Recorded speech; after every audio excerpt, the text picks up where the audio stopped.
ஆண்களுக்கு என்ன பிரச்சனை? நல்ல ஜாலியா சிரிச்சுக்கிட்டு தானே இருக்கீங்க.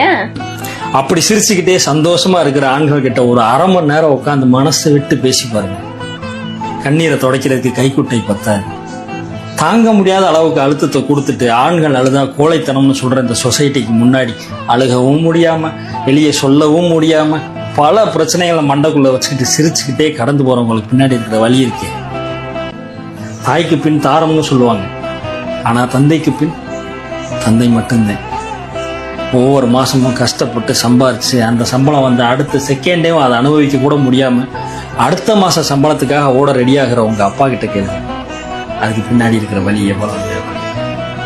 இப்படி உங்களை சுத்தி அண்ணனா, தம்பியா, கணவனா, தகப்பனா பல ஆண்களுக்கு பின்னாடி இருக்கிற வழியை பத்தி எழுதணும்னா கடல் நீரே மையானாலும் போதாது என் கண்மணி.